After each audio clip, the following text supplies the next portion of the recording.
Good morning interwebs and welcome to Let's Fix Computers. I'm doing a teardown on two polycarbonate MacBooks today. I've got these two here. Basically, this one is completely dead and this one is still working. However, they both belong to the same customer, and this one's looking a little bit worse for wear, but this one's in actually, all things considered, pretty good condition.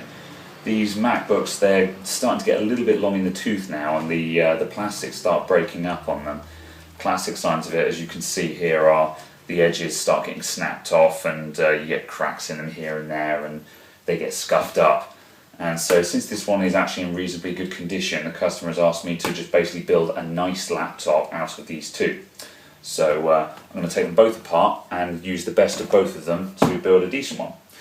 But first thing I need to do is I need to take them apart evenly to check that they're the same revision first, because there are a couple of variations in design on these ones and I'm not sure if they're the same or not, so we shall see. So I'm going to get on with that basically. So the first thing we do is take out the expandable parts. So battery comes out, and then there's a bracket along the inside here with 3 screws holding it in.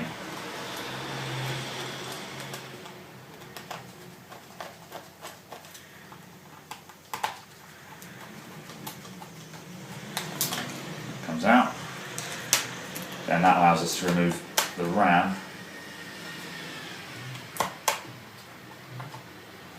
And the hard drive.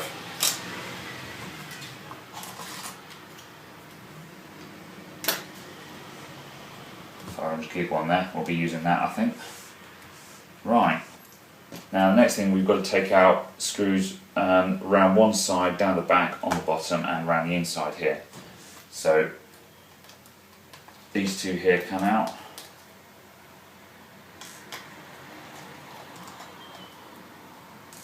And then on the inside edge you need the middle screws, as I put it, so it's the second and fourth from each side in basically. So second from the left, fourth from the left,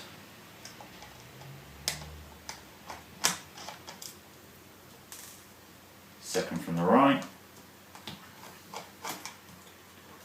fourth from the right. They're the only ones that need to come out, the rest of them can stay in. Then once again down the inside we've got 3 screws here, here and here.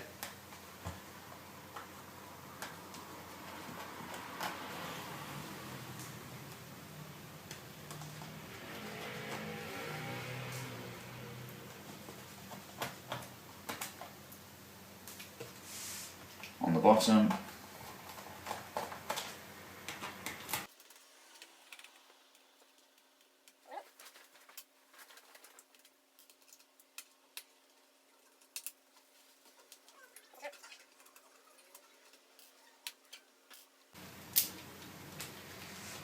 Right, and then 2 on the back, 4 on the back even, sorry.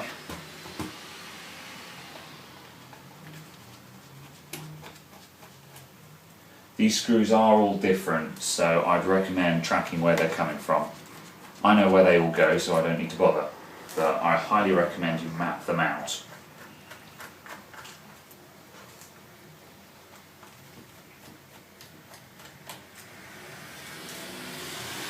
Two on this side.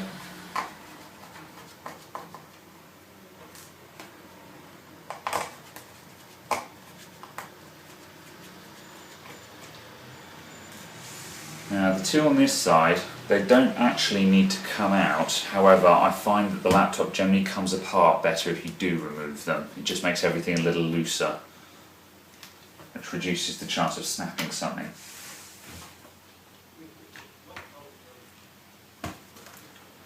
Right, now we're going to get a prying tool, and starting from the back here, now you need to get well under the plastic. If you go just on the rim it'll just snap, so get your prying tool right under there, and then you just need to pick it up off of clips.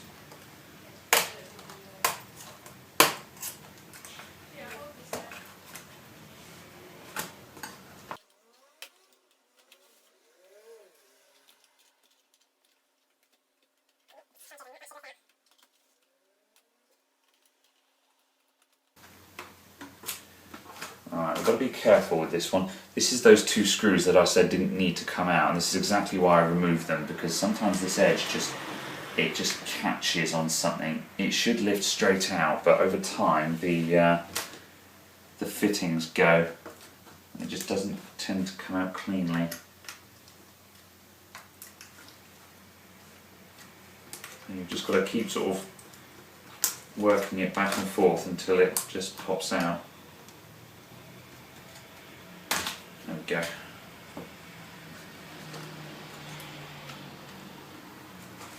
And now just watch out for the cable underneath that connects the keyboard.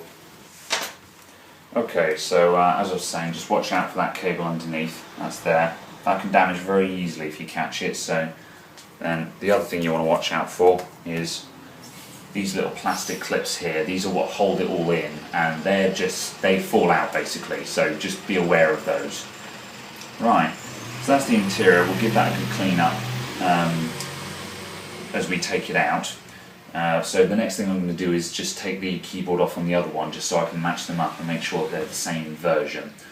The differences are very subtle, and even if they're different, it's quite possible I can still build a laptop out of it, but the problem will turn up between. The one I'm concerned about basically is the keyboard, because there are two different connectors, you see, and they're not compatible with each other. So hopefully the keyboards are the same, because obviously that's quite a large visual part that I want to be able to swap over. So we'll just get on with the other one.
Right, if you're wondering why this one is so much cleaner, it's because I've already looked at it, and oh dear, this one has the slightly different cable. I'm not sure whether that's going to be a showstopper yet or not. We will find out. I'll just have to try it and see.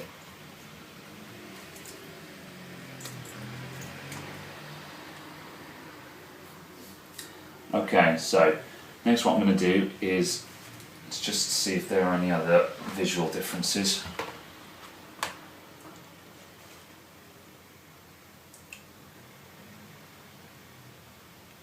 No, those are near as makes no difference, identical. So I'll go ahead and take the Logicboard out of this one.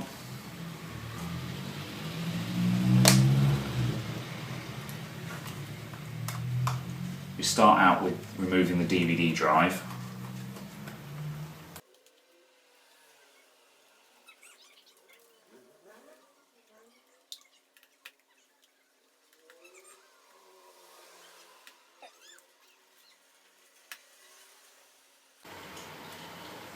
I've got a tricky cable here.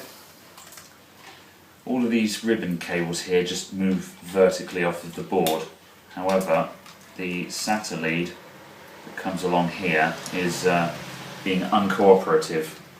Got to be a bit careful, because if you're not you're not careful with these surface mount connectors, they'll just snap off the board and then you've had it.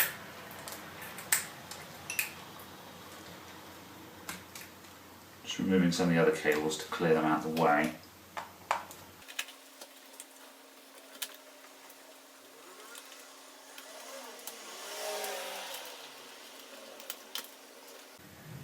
It's no good, I'm going to have to pry it.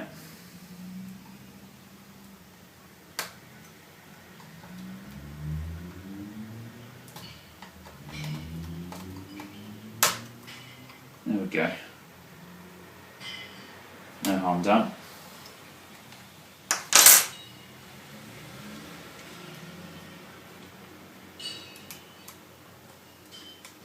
Okay, and the last screw for the DVD drive is buried under this run of cables here. You don't necessarily have to get the screw out, you've just got to loosen it. And then it'll slide out like that.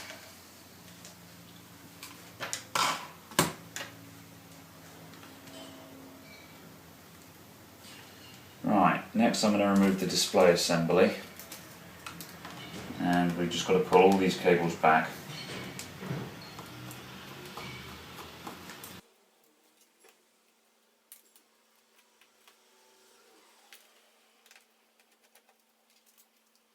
Now, it's at this point that the screws for this laptop start getting fairly confusing.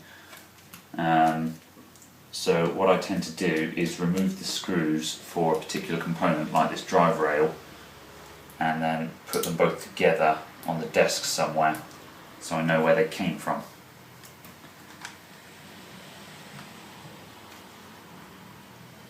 Come on.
Things covered in iron filings of all things. I don't know where all they came from.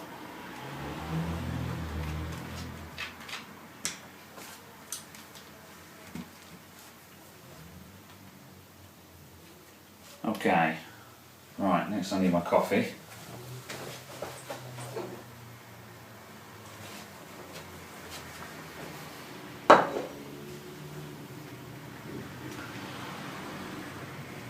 Right, move the cooling system next because this will come off fairly easily. The only thing to watch out for is that there are about 3 or 4 wires coming off of this for the cooling fan and a couple of thermal sensors, so just be aware of those.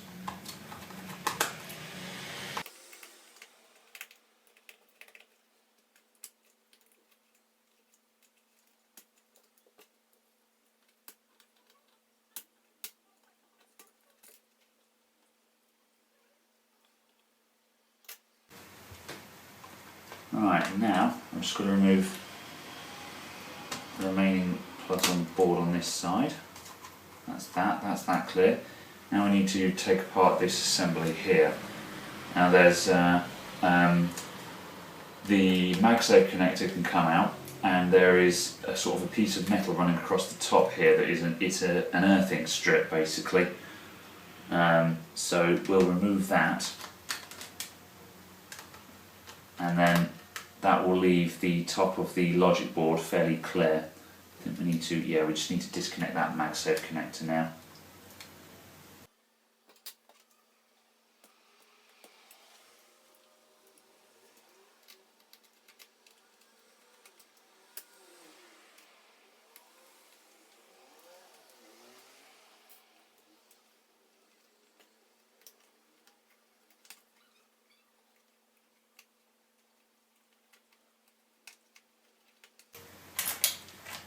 There we go, that's him off.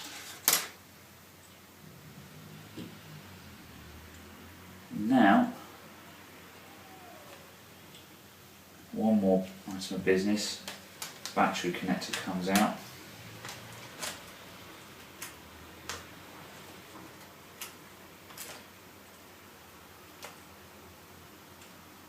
I always lose track of these screws, so I'm just going to put them back in.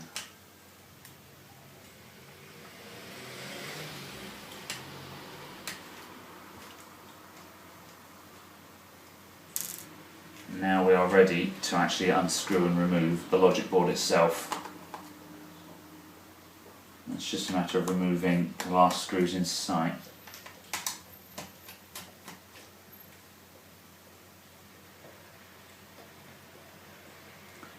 Alright, let's have a look.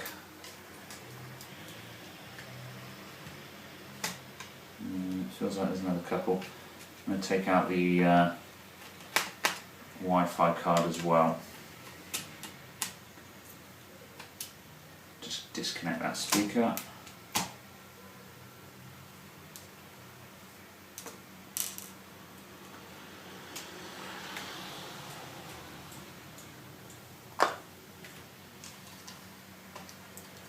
That feels more like it.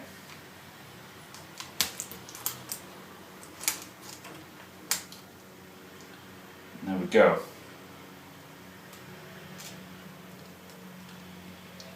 So that's dead, so we'll put that to one side.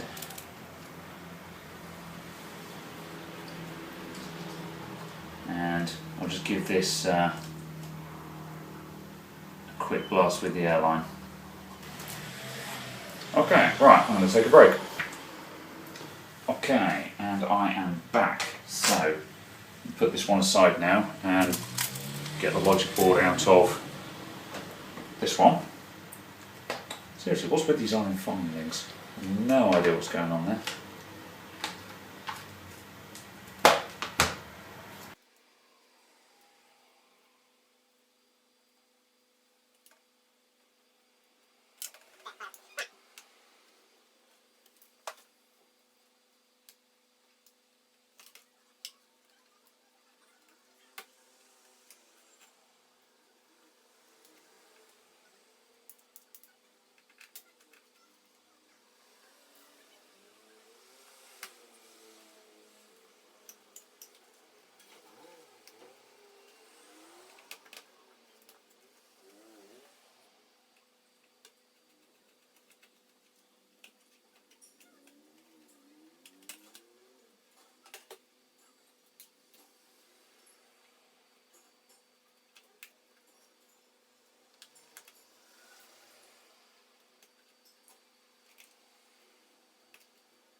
There we go, that's our working one, so I'm going to clean this up now and then we'll start fitting it to the new one. If you're replacing the bottom, if you're just replacing plastics on your MacBook, at this point the rest of the fittings here, there's just a couple more screws and all these brackets and the other speakers and things like that, they all come out. So it's more than possible just to buy a new bottom case off of eBay that's in better condition than your own and just do a complete transplant. So if you've got this far, you're 90% of the way there basically.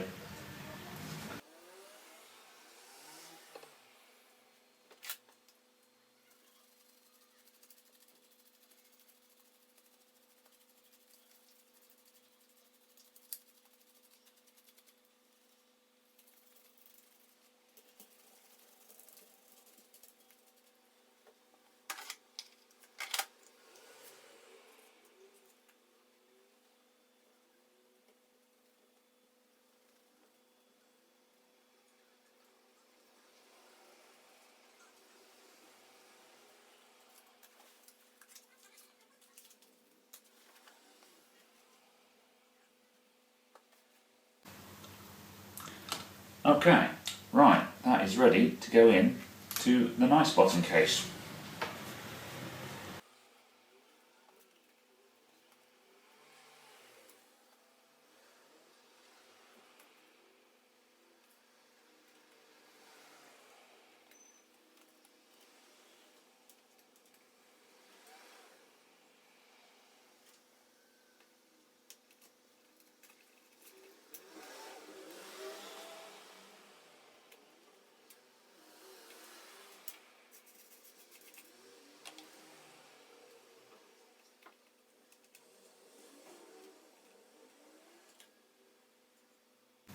Yeah, it's going to need cleaning as well.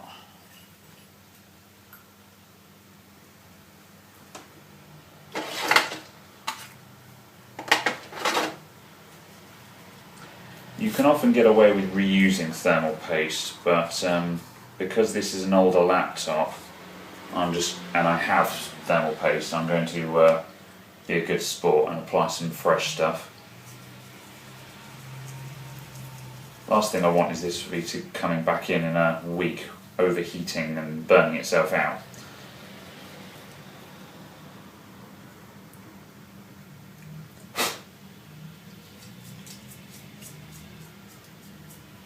In case you're curious, these are isopropyl alcohol wipes, which is very effective at removing thermal paste, and it evaporates within a couple of seconds, so it doesn't leave anything behind on the on whatever you're wiping it on. You don't have to use it. You can just use glass cleaner or any other kind of cleaning fluid that's not too vicious, but isopropyl alcohol, if you can get hold of it, is the best.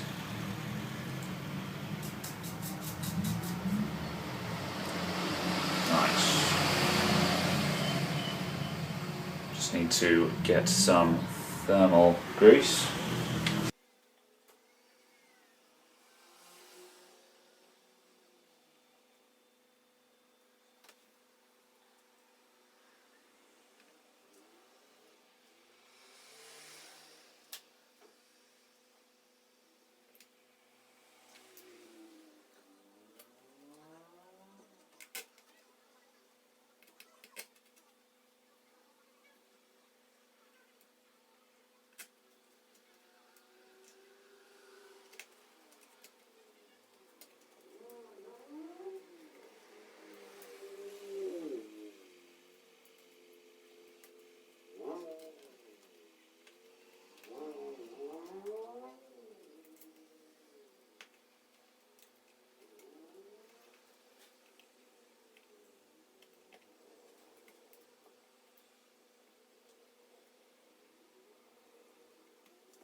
Now this I/O shield can be a bit of a pain to refit.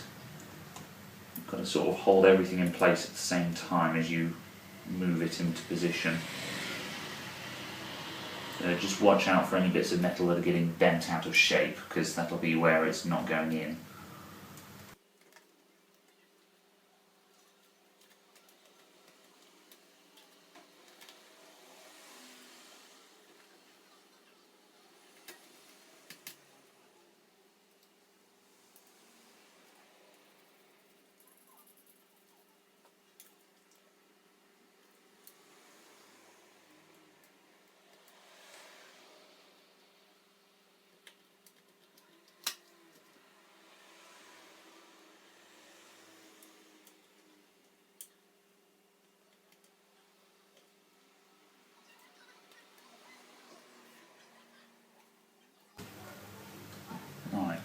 Now I'm going to start being a bit selective. This airport card is a wireless N1. One moment.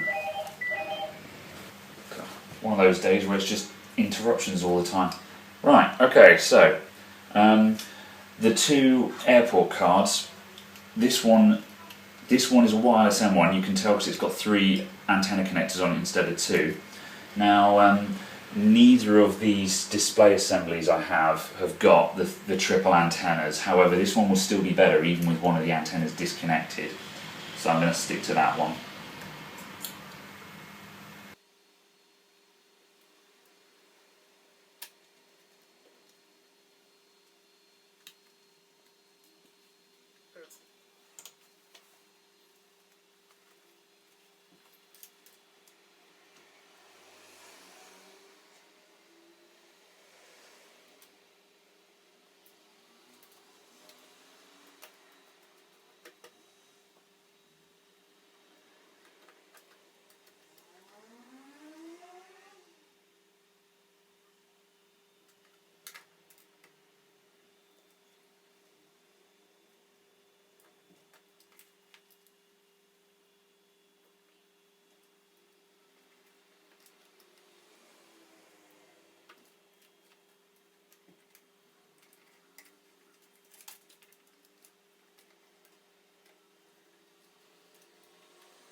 Okay, and I think that's everything. I'm just going to look for any empty connectors, anything that's not plugged in or doesn't have anything plugged into it. An extra screw in there. Come back to that in a sec.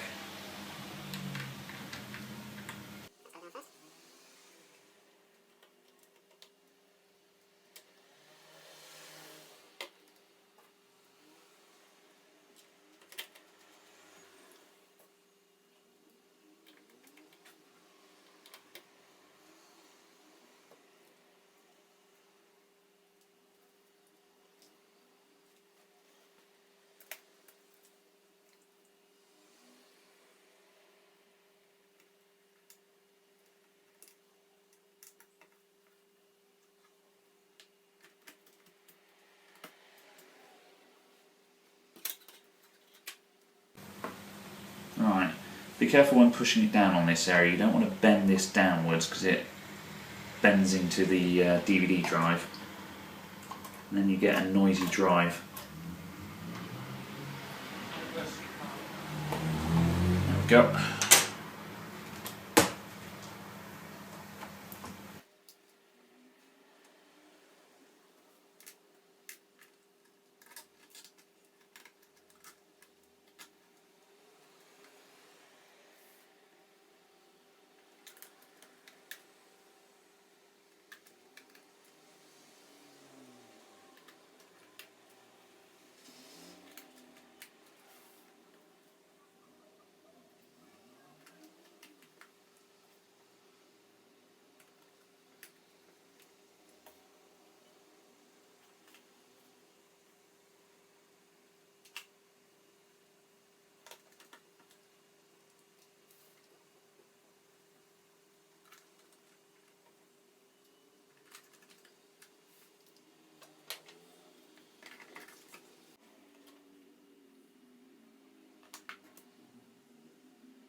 This is a really crap looking third-party battery.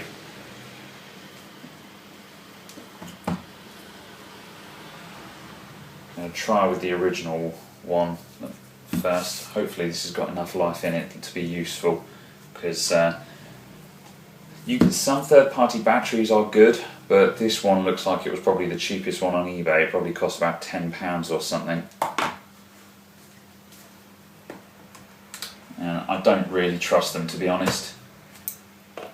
The nicer ones on eBay that are about 30 quid or so, I trust those, but the really cheap ones, there are a couple of levels of third parties.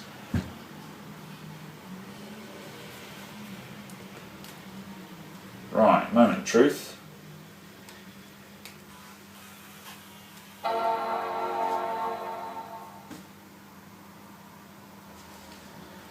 Beautiful. Right, I'll give that a clean up just to take off the grubbiness of it, and then that's a job well done. Thank you very much for watching. I'll see you all next time.